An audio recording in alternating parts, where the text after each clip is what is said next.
evening. My name is Brian Hartigan. I'm the editor of this here Contact magazine, a publication that's been around now for 12 years, believe it or not. Anyway, tonight is a new venture for us. We're going live on Periscope, which is a video broadcasting live event where we get to sit down with some great people, ask them some personal questions, have a bit of fun, and you guys can join in with your own questions and chuck us some love hearts, etc., etc. Anyway, you'll get the hang of it. Now, this little piece I'm doing now is actually just a recording to tie it all together for placing on our website later.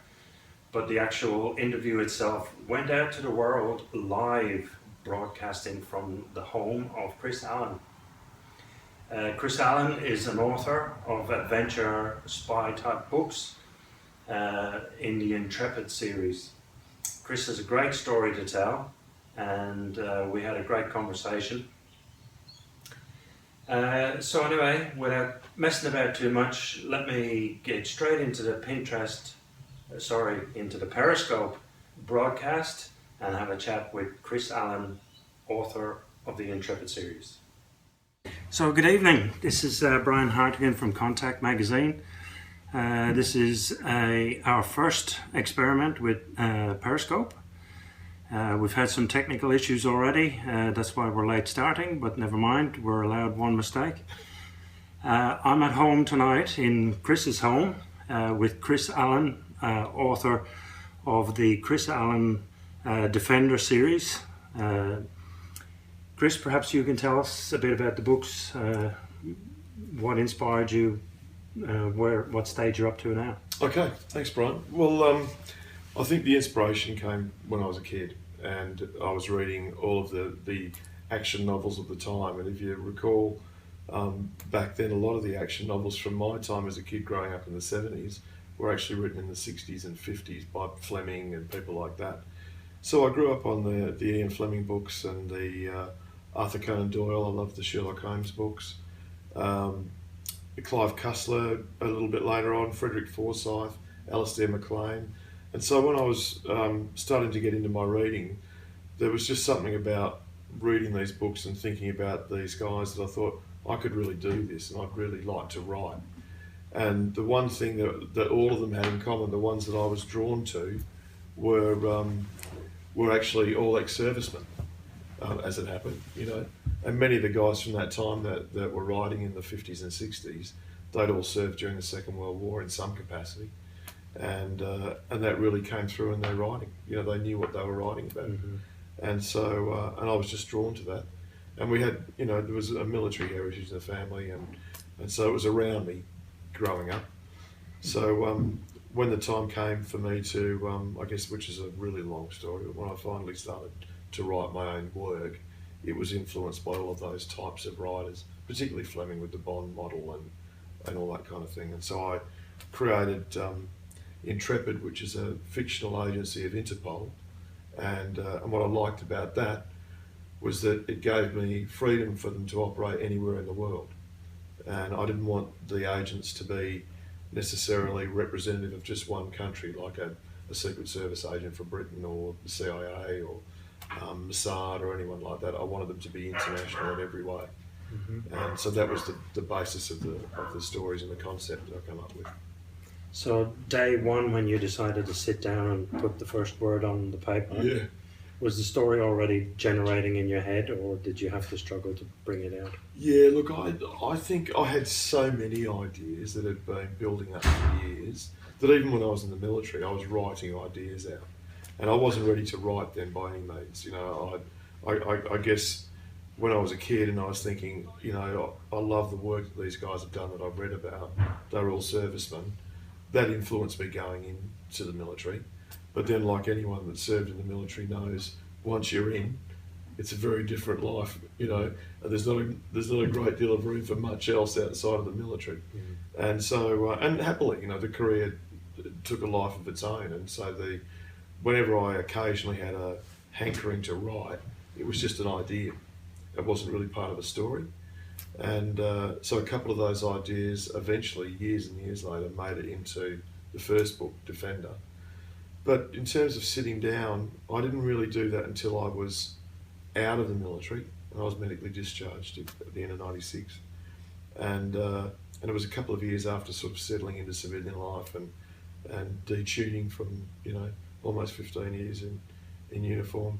I started to sit down and write, and then a story was brimming, but it was a bit all over the place. I think the first attempt took a while to hammer it out. So tell us about the main character, Alex Morgan. Where did he come from?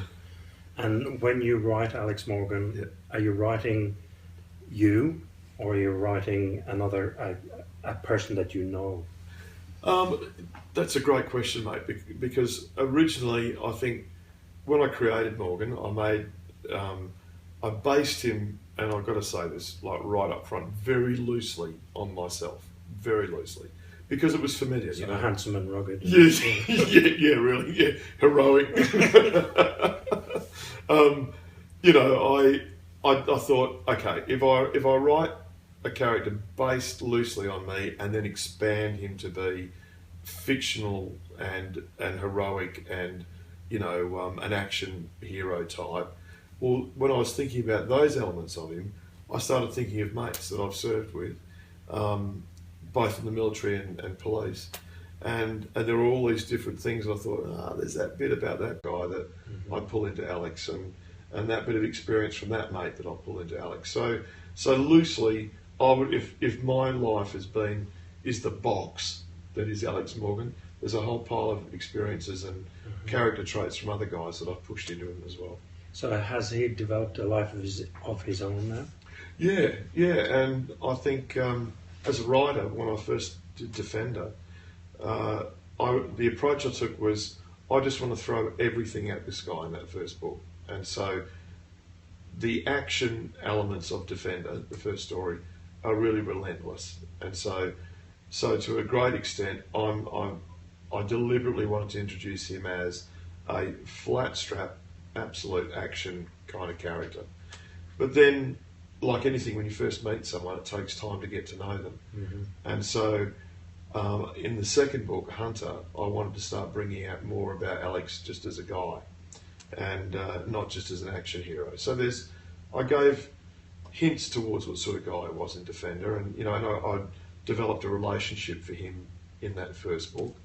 And he's not a Bond character. He's not a womanizer or anything like that. I really wanted him to be just a normal, genuine bloke that has normal life experiences with people and partners, and so I'm bringing that out more and more and more.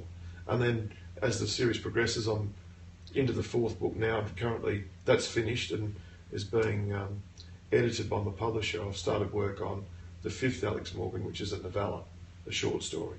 And so over the course of those four books, Defender, Hunter, Avenger, Helldiver, and now the new one, I've really been able to explore a bit about him for myself, and how the experiences that I've thrown at him have changed him, as all of our lives do, and how would his relationships with other people affect him as a person.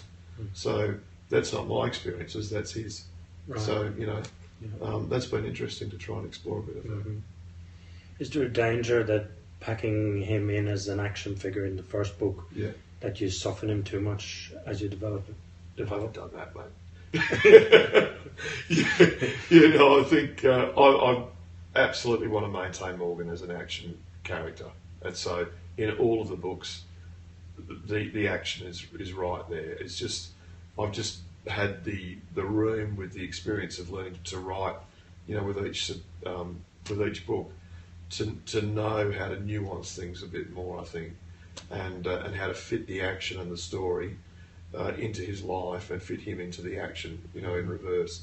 So I certainly haven't pulled back on the action. I've just found other ways of interpreting his journey through it all, and getting great reactions from people enjoying it, and people contacting me about how much they like Alex, and that's great because you get messages on Twitter and Facebook and emails from people saying, I love Alex, and he's great, and all that kind of thing, and I love that because they're seeing him as a character in his own right. So I enjoy that. Yeah. Your own background obviously lends authenticity to the stuff you talk about. Yeah. Give us a bit of a background on where you've come from and what you did in the army. Okay.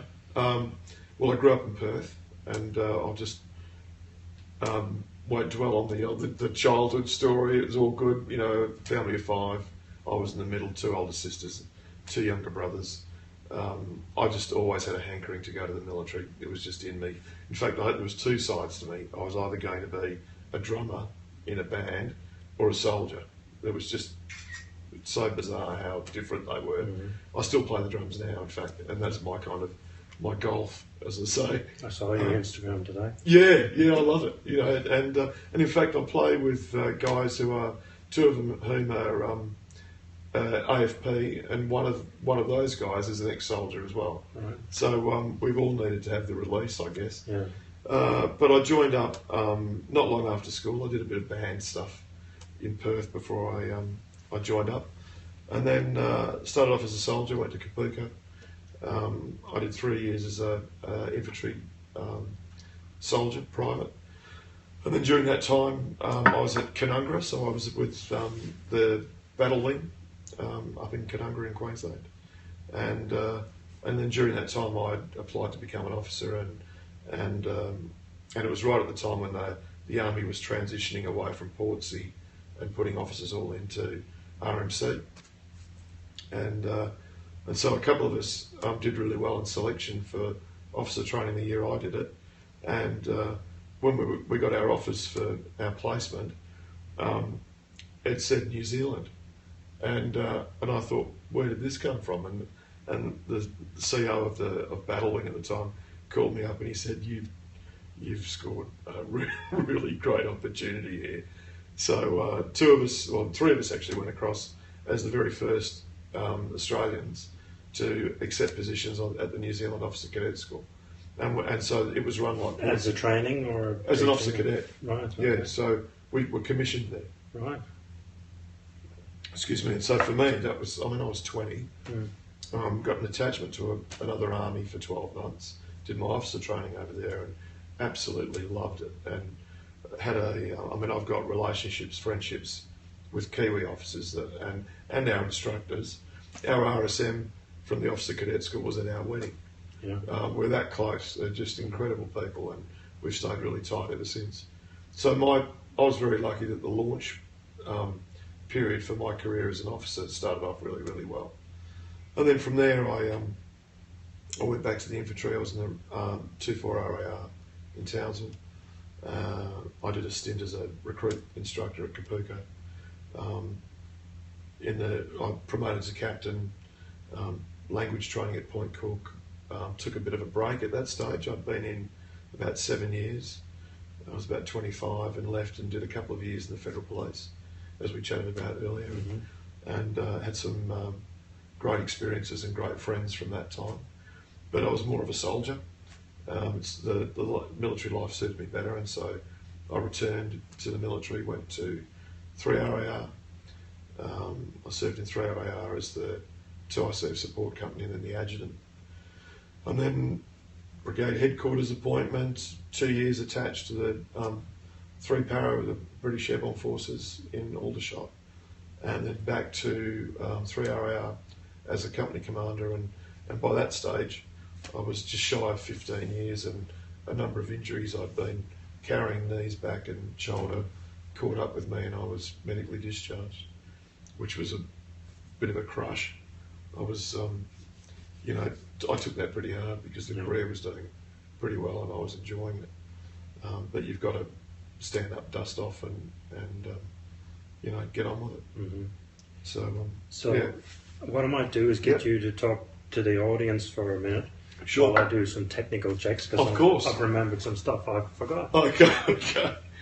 Well, then, following on, I guess, and something that's probably helpful to military people is I spent a number of years post the military service adjusting into civilian life, and for me that also involved a fair bit of physical rehabilitation particularly because of my back and knees and shoulder, and so because of that, I think I had a fair bit of difficulty in adjusting from having had such a productive life and career in the military to suddenly being out and back and forth to medical appointments and so on. Now I'm very fortunate. I'm able-bodied and the injuries that I'd come out with were things that I could deal with and adjust to, and I'm very conscious that there's a lot of guys and girls that are coming out now in significantly more hardship than I did. So I want to qualify that. It was really just the adjustment of the lifestyle change. Excuse me, I'll have a drink. And I think when I've eventually got my head straight about the fact that life outside of the military was always going to be different, then I was a lot more open to new opportunities. And so it was kind of timely. Just after I'd left, I did some study. I was just saying I was doing physical rehab for the DVA supported me in, just to get me back sort of into normal kind of movement and all that stuff. And then I started looking for work, and it was really difficult. And this would be appropriate, for guys and girls that are leaving the ADF that might find it difficult to find work. I found it really hard. Yeah. And I'd apply to all these jobs, and I had great references from the military, and I'd go for just general management jobs, and go onto these these interviews thinking I could do this in my sleep. Yeah. Go through these big interviews, and people say, "Right, well, thanks very much. It was really good. Look, you're not for us, but we didn't know what a paratroop major was all about, and we were just curious." Oh. It happened more than once. Yeah. And the first time it was kind of sense of humour, no worries. 2 or 3 times down, I didn't have a great deal of a sense of humour left, but people would do that. Yeah. And I found that staggering, But then Timor came up, and 3RAR and the other battalions were going, and so for me, sitting in Perth watching the news and seeing 3 going overseas to Timor, I was, like any of us would be, I was gutted, but I thought I've got to try and do something to contribute, and so I threw my hat in the ring for the major aid agencies that were going in, and I sent my CV off with my references, and fortunately General Cosgrove had been a referee for me, because when he'd been Commander 6th Brigade, I was his ops officer, and so that opened a pretty significant door at the time. And so Care Australia grabbed me, and I went in as their security and logistics manager in late August, September '99.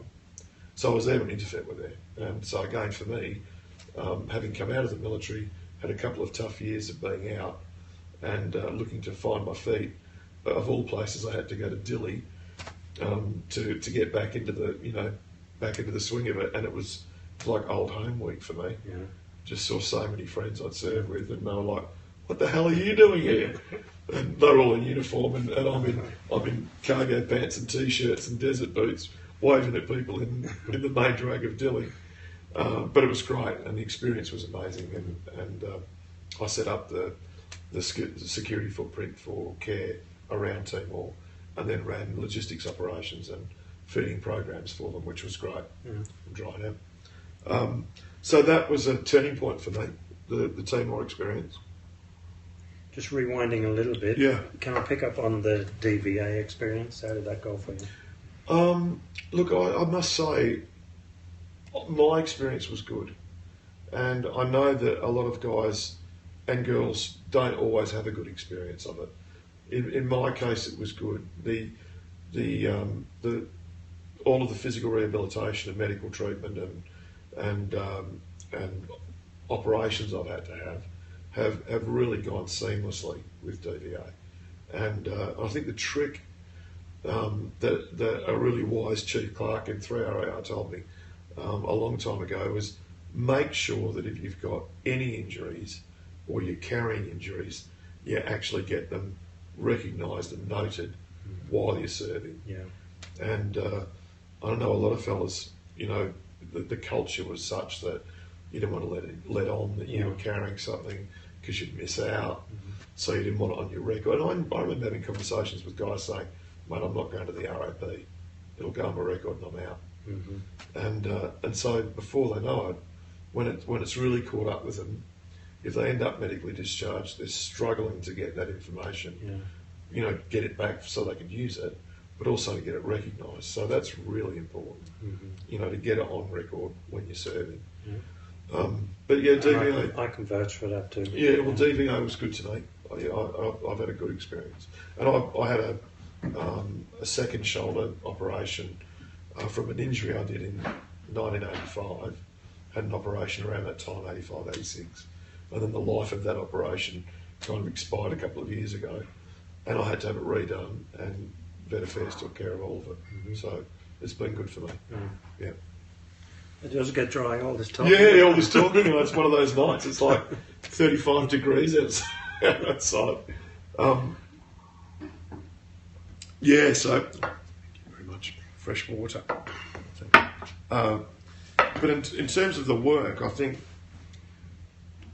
one of the things that worked for me, and the reason I bring this up is to help, for people that are trying to transition out, is sometimes you won't go straight from the military right into your ideal job, and it may take a couple of interim steps to adjust into civilian life. I think that's certainly my experience, and friends that I know that have got out and they've gone into things, and sometimes the guys go out, particularly guys from the battalions that I'd served with, they go out knowing that it's not going to be the army, but they go out looking for that camaraderie and that sense of purpose, and in my view, you only get that in the military, and you've just got to accept that that's where it was.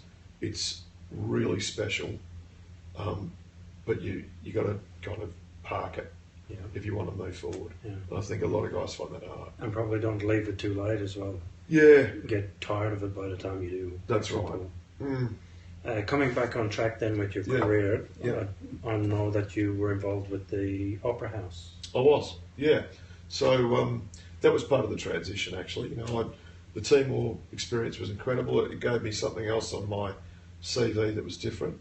But what it did was it got me into the security and risk environment, which is probably a no-brainer for many military people. But in learning to translate that into civilian speak, so normal humans can understand what you're trying to get across. I found that was good. So I came back after Timor, did a bit more physical rehab and some study, and then when 9/11 happened, I was picked up by an agency that doesn't exist anymore, but it was the Australian Protective Service, and at the time it was run by a former military colonel who was the director, and he was a fantastic fellow, and he actually tapped a few military people to bring him in that, at the time, to get some of that other experience in there, and I was lucky enough to be one of those. So I focused on security and risk consulting for government through that role with the Protective Service, and I used to do assessments of operations and physical buildings and right up and down the East Coast for government agencies. And so I got a lot of experience then in identifying risk, understanding different corporate cultures and how to influence people to change. And then through that process, I was sent up to upgrade aviation security capability at Sydney Airport. And again, that was sort of the next level of the experience. And then from there, back to Canberra, and I was headhunted while I was in the APS for the head of security at the Opera House. And so that was really a major task for me, because I took that on, and there was no infrastructure there that really needed to be there. There'd been a long-standing security capability that they'd had for a long time, but that had been established during a completely different time in history, and the threat wasn't there, and so bringing in the changes that I needed to bring in at that time were pretty significant. There was a lot of expectation from, the New South Wales government to make drastic change quickly, and so I was pretty much thrown at it in the at the end of 2003. So it was after the no war on the sales went up. That happened in about March of '03 from memory, and I was brought in about August, and then pretty much in consultation with New South Wales Police, ASIO, and the Opera House Board, I had to develop a plan to implement both physical, personnel, and procedural change, and it even involved physical changes to the heritage listed site, which was significant in itself, just in consultation and stakeholder management. So I was there for let's have a drink. Nearly 4.5 years, and during that time did the complete upgrade of the capability, including enhancing the staffing model, new procedures, changes to the place, and then also saw them through APEC in 2007, the Forbes 500 conference in '05, which were major protest kind of environments, and anyone that was in Sydney for APEC knows the entire town was locked down. I was there. Yeah, bottom end of Macquarie Street was just cages everywhere. Yeah. So that was great experience. And I'm guessing here, but I bet that experience informed Alex Morgan books quite a bit, dealing with committees and complex issues. And I think you're spot on actually. And I the thing about Alex Morgan that makes, in my view, makes him a bit different is that because he's in an international agency, the ethos and the culture of the agency has to be, just by virtue of real life, much more consultative and much more willing to engage with all sorts of different points of view. When a country or a person representing a country is sent on a mission, it's pretty much you're given a clear task and off you go as an agent. And there's a number of examples that we've seen of that, with Bond and so on, talking about the fictional stuff now. But for the Intrepid agents, they're part of Interpol, and so they need to grab onto some of the other international relationships in order for them to achieve their tasks. And so I learned a great deal about diplomacy and negotiation when I was at the Opera House.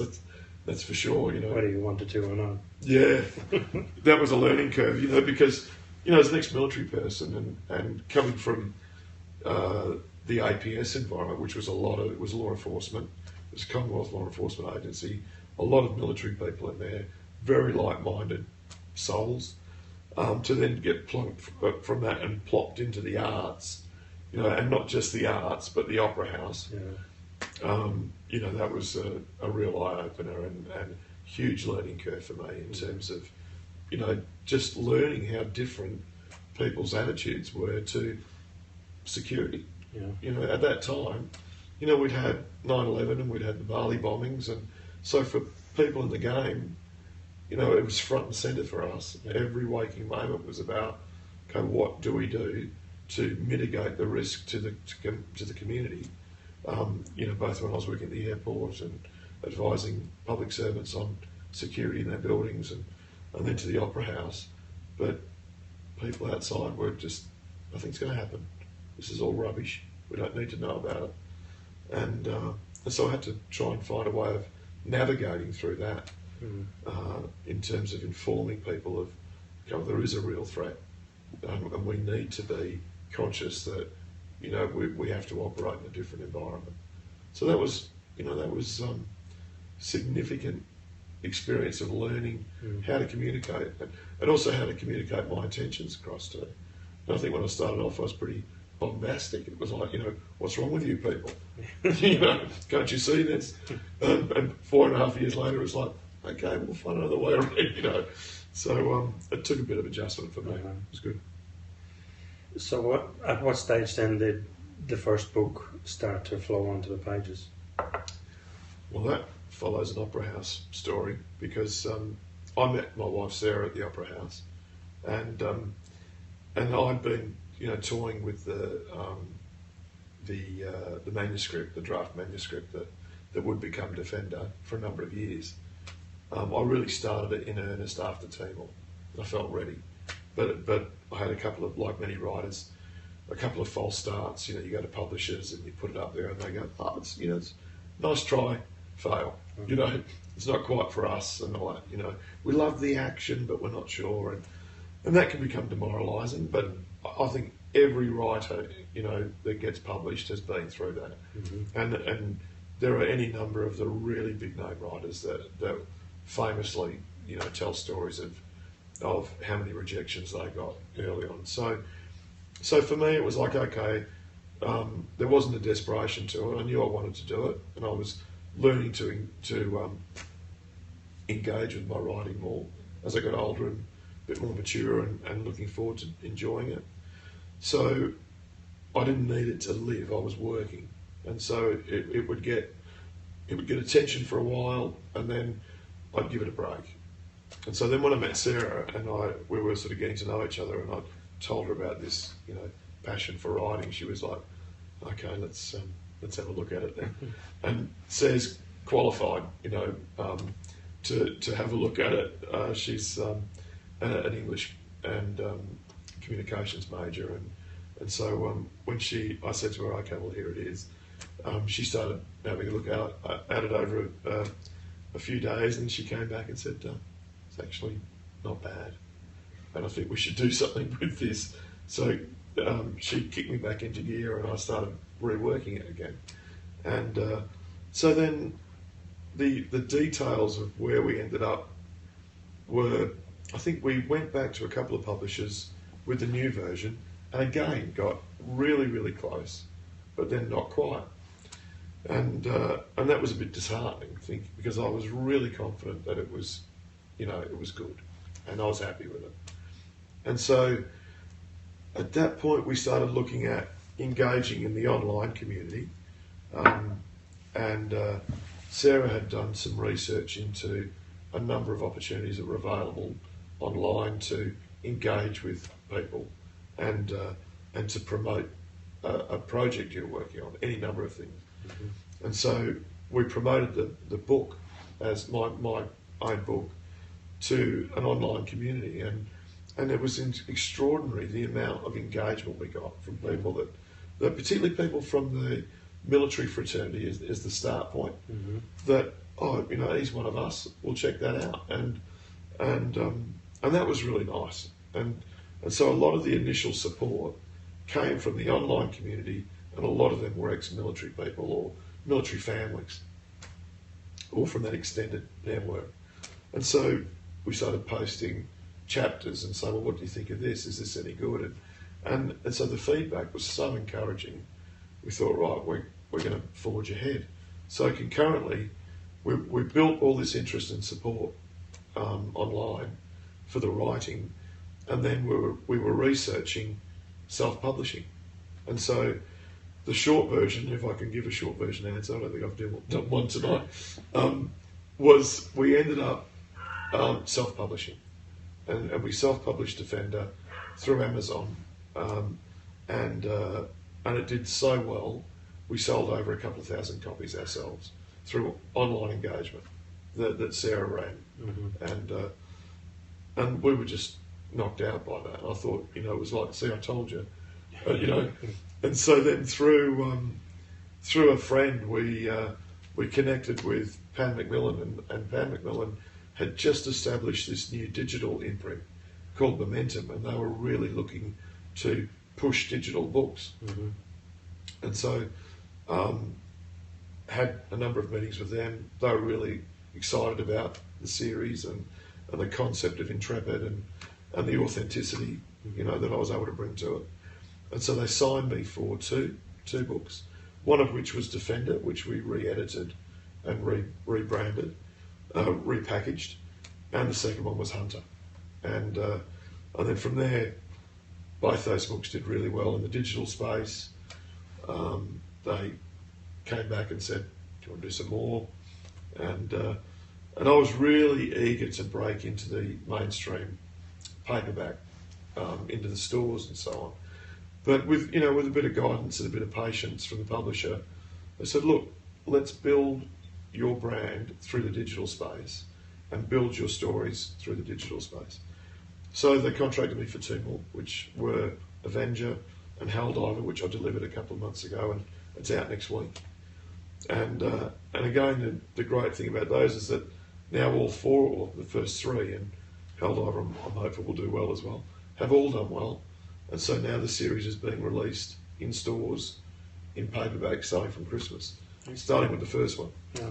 So this Christmas, Defender will be out in stores, and then Hunter will come out later in the year, and the others will follow. So it's kind of digital first over the last couple of years, and now the mainstream paperback. Mm-hmm. So I'm thrilled about it, just overjoyed. Yeah. And I hear there's films in the wind. There is. And I've got to be very careful about what I say. But that's really exciting. And the great thing about the film story is that we met the producer at the time when we were still operating on the self-published version of the story. We'd signed with the publisher and the work was being done on editing, and I was writing the second book. But when we met him, he was so engaged by the concept of Intrepid and this international agency that's what captured him. And can't say much more than that. But we signed the series, so he's optioned the series, and we are now well and truly progressing towards a screen adaptation very soon. Excellent. Yeah, and I'm super excited about it. Mm-hmm. I've got to be really, grounded about it and wait for the appropriate time for details. But and people say that all the time. It's in the wings. We're progressing this thing, and I'm just overjoyed.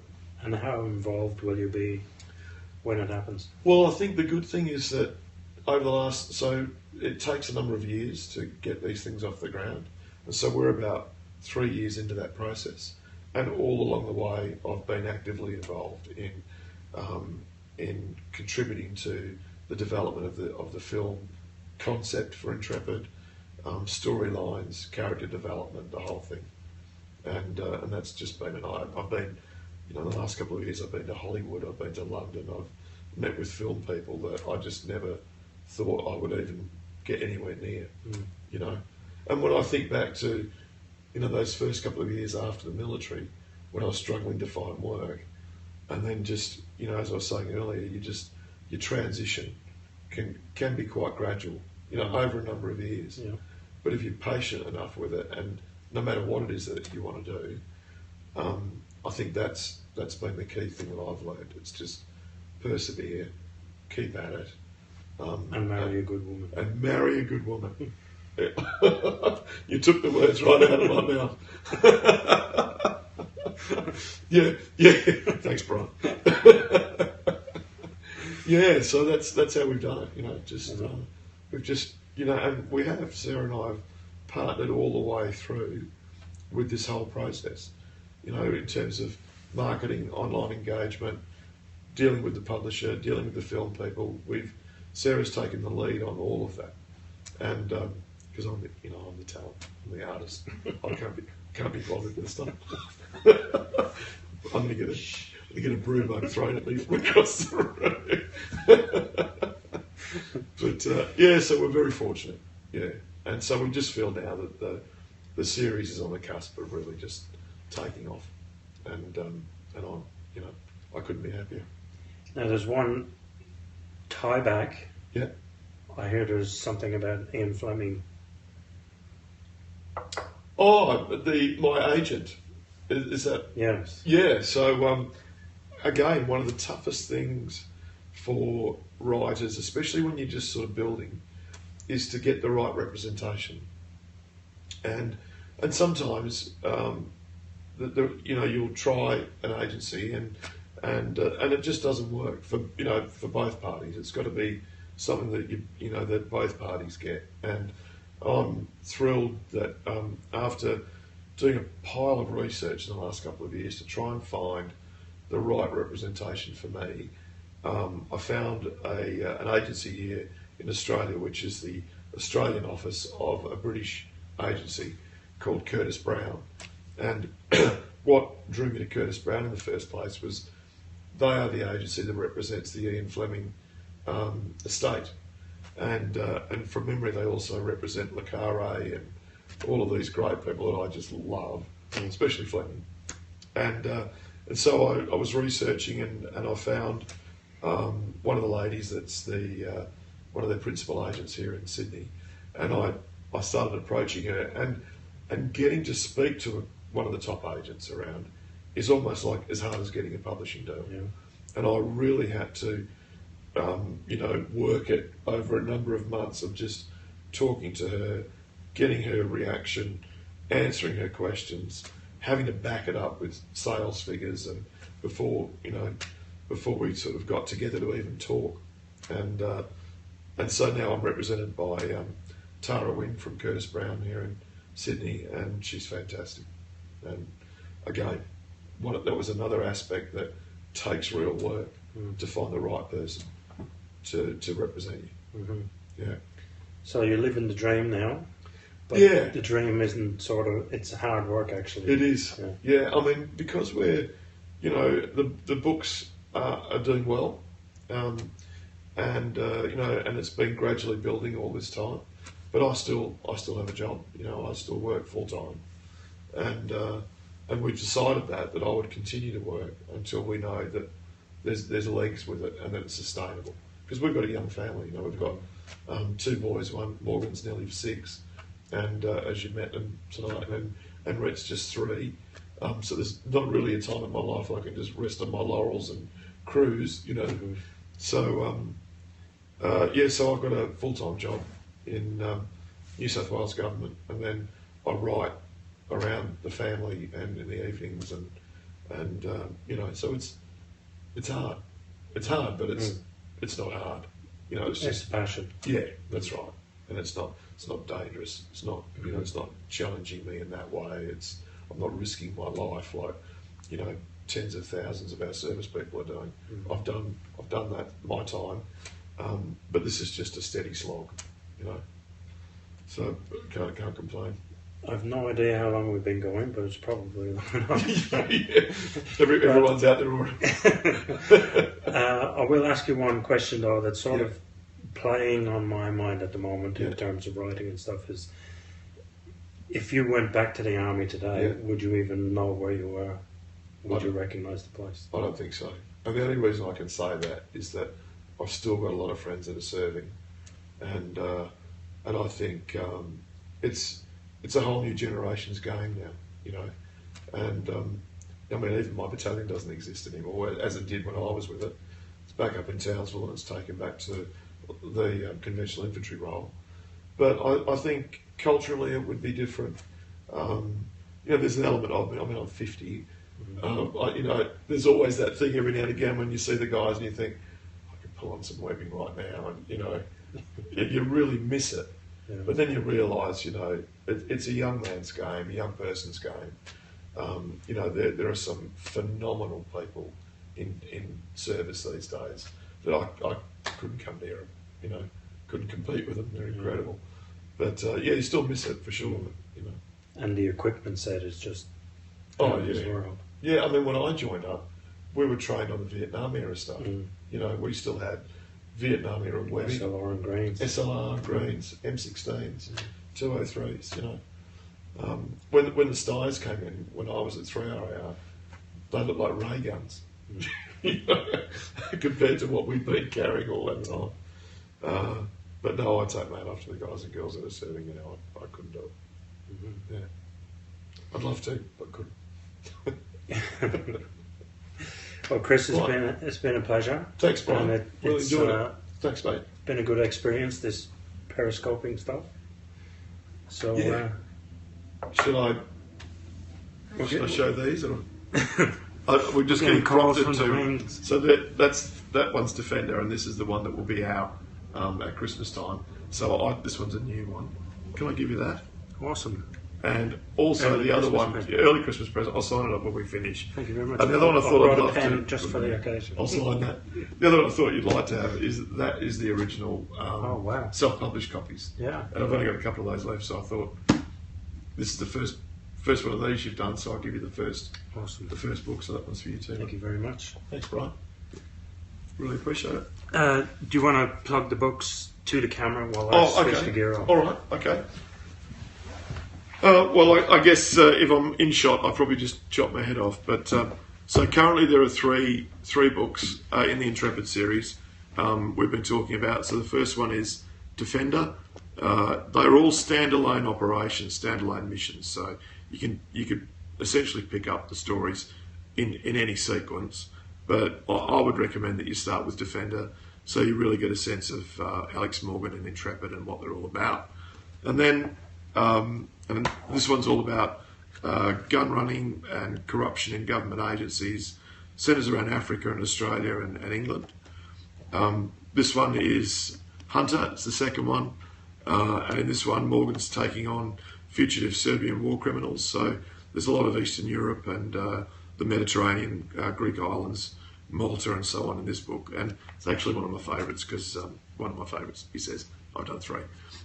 Probably my favourite. And then Avenger is number 3. And in this one, Morgan's taking on human trafficking.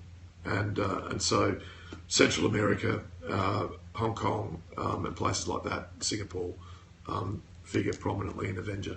And Helldiver, which I haven't got a copy of yet because it's not quite out, is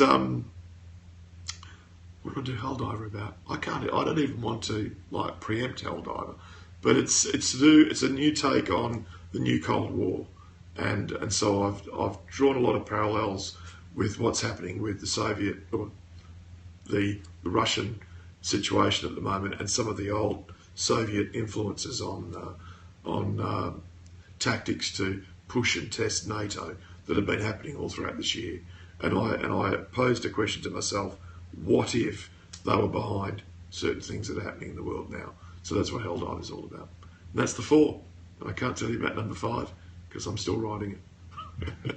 Hope you enjoy them. Okay. Thanks, mate. Thanks very much, Chris. Cheers.